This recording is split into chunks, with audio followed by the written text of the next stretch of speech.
Vamos iniciar nosso tema de hoje, né, sobre sofrimento, tá? Então, à medida que eu for falando aqui, tentem fazendo associações, identificando algumas coisas, alguns pontos da história da vida de vocês, enfim. Claro, primeiramente eu vou fazer uma introdução aqui sobre esse tema, e o Freud, ele colocou 3 fontes, né, do sofrimento para o indivíduo, né? A fragilidade do corpo, né? Questão de alguma doença, o próprio envelhecimento, né? As dores que vão surgindo aí ao longo da vida, né? As fragilidades, as doenças. Segundo, a ameaça do mundo externo, né? Então, os perigos, quando o sujeito se sente fragilizado, né, por algo que vem ali do ambiente, do meio, né? A gente vivenciou muito isso ali na época da pandemia, por exemplo, né? Então, um perigo ali, né, se contaminar uma pessoa de casa que tinha uma fragilidade, enfim. E, e o relacionamento com os outros, né?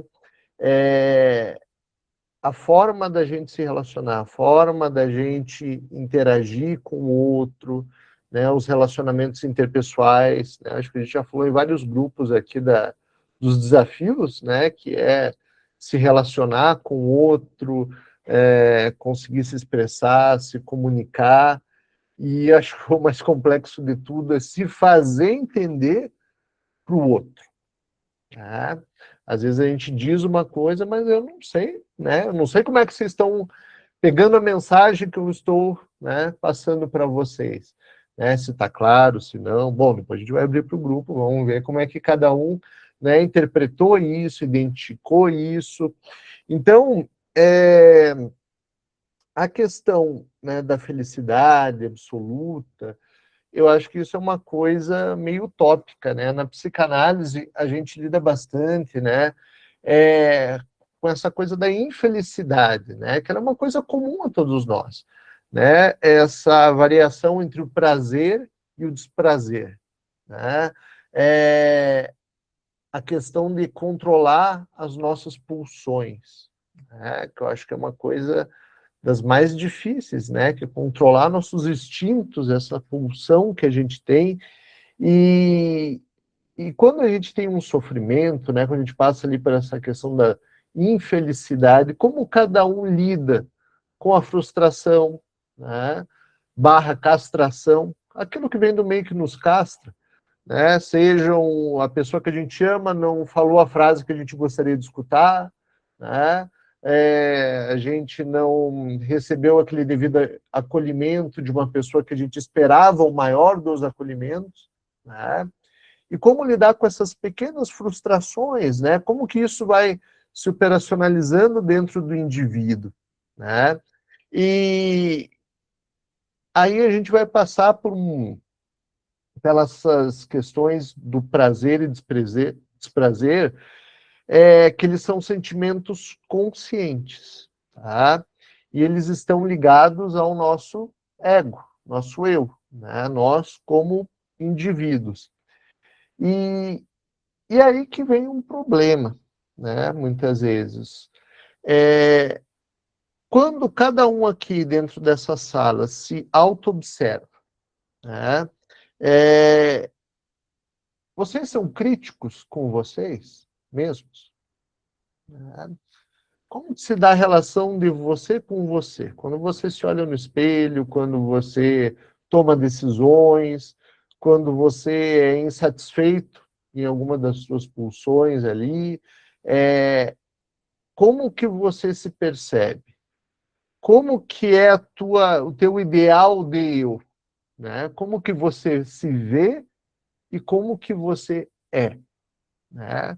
Como você se percebe e como que os outros te percebem, né? Tem pessoas, né, que têm uma autocrítica muito severa. A gente já falou sobre isso aí nos encontros atrás, né?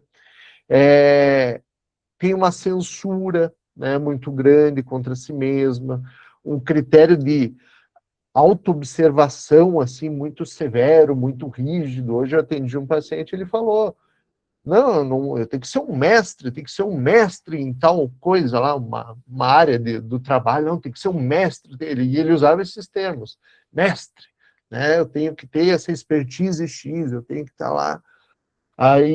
E aí, contrapondo tudo isso, como nós bons neuróticos, né, que a gente se queixa dessas coisas, ele, né, falando dessa posição que ele almejava e tal, mas ao mesmo tempo ele falou assim, sabe aquele time lá de segunda divisão que o jogador, ele quer ser só um zagueiro e ganhar lá seus 200 mil por mês, né?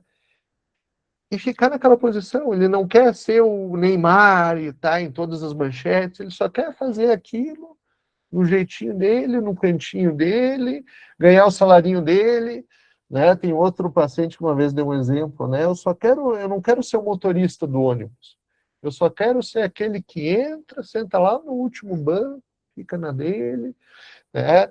E aí esse rapaz, ele começou a colocar, né, essa situação é, de uma forma interessante, né, de como ele se vê, né, o quanto que ele se cobra, e daí no decorrer do processo terapêutico ali dele, ele foi falando assim, engraçado que eu me cobro muito, eu quero apresentar o meu melhor, aí depois ele completou a frase assim, mas esperando que o outro reconheça isso, né?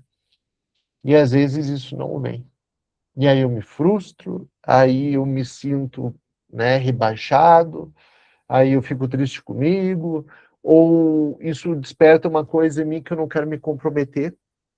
Né? E ele teve momentos na vida onde ele, né, teve posturas assim de não se comprometer com ele mesmo, né, de se colocar como coadjuvante, né, e não como protagonista ali da sua própria vida.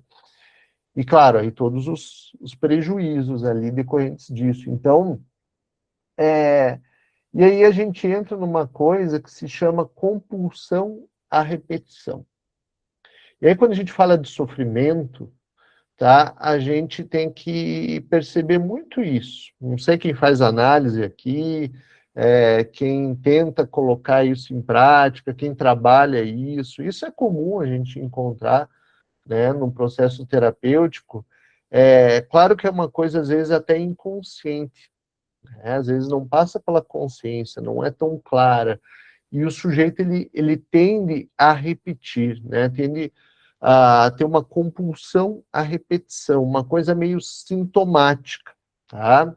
É, e aí que a gente tem que ver qual ponto da minha vida, às vezes que eu acabo sofrendo ou caindo como se fosse no mesmo redemoinho, como se fosse no mesmo furacão. Ah, eu fiz uma atitude aqui, outra ali, tal, mas eu caio sempre nesse mesmo lugar ou repetindo um padrão, né? Uma forma. Isso a gente falou aqui em outros grupos, às vezes até padrões mal adaptativos, né? Pessoas que se cortam, que se machucam, que usam alguma substância, né? Que tem alguma compulsão, né?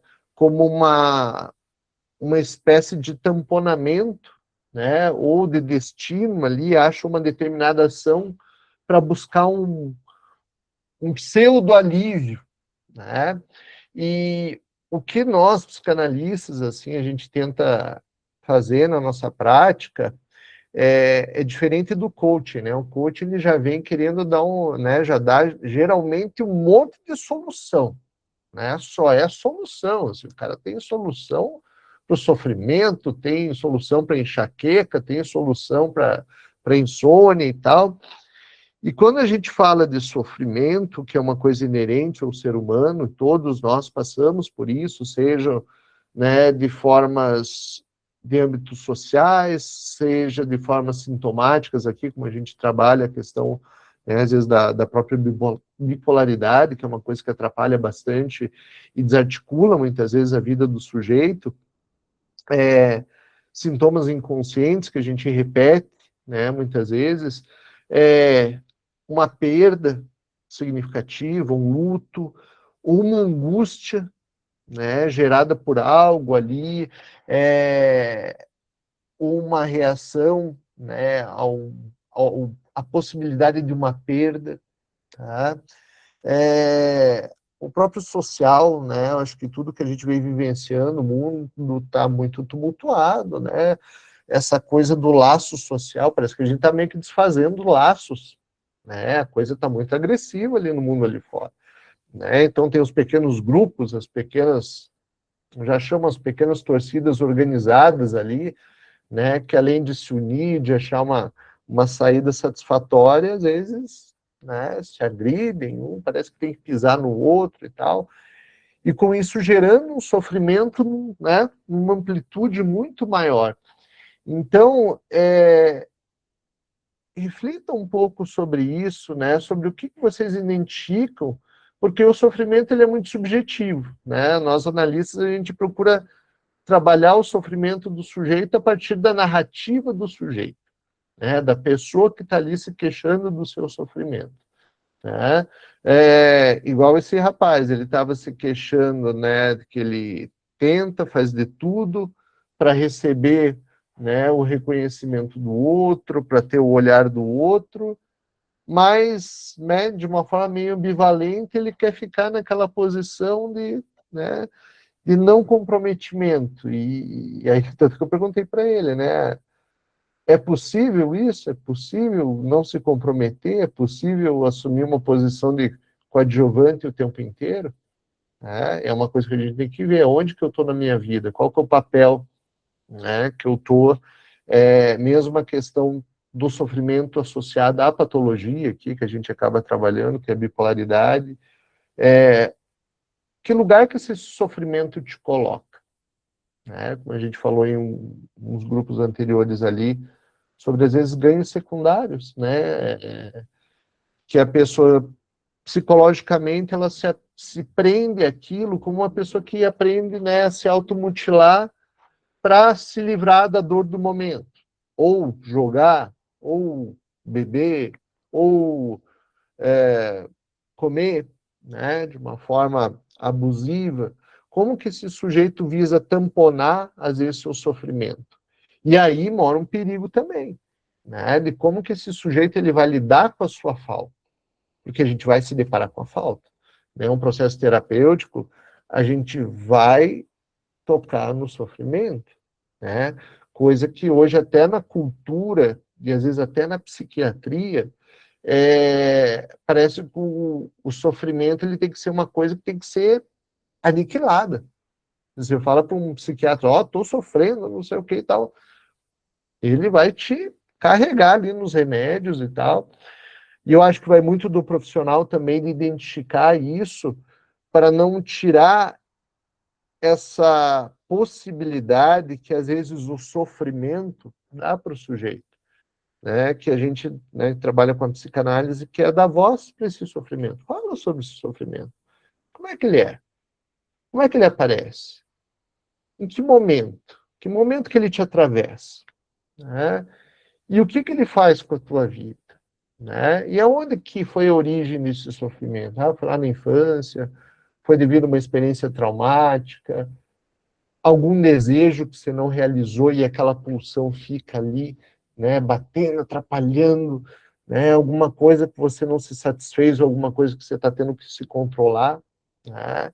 E como que cada sujeito, cada pessoa vai achando um destino para o seu sofrimento. Então, ao contrário de querer aniquilar o sofrimento e barrar ele, tirar ele da jogada, acho que grupo como esses, como esse espaço que a gente está tendo, é um lugar para a gente poder, cada sujeito aqui, poder falar do seu sofrimento, do seu lugar, onde se encontra, onde que esse sofrimento ele te coloca, em qual posição, e vamos ver, né, o que que isso... Vamos criar uma metáfora para isso. Tá? É isso que a gente tenta fazer no processo de análise. Ajudar a pessoa, não a... Se você teve um luto, não tem como apagar aquele luto, você vai viver aquele luto, né? Mas existem várias formas de lidar com o luto. Algumas lindas, algumas bonitas,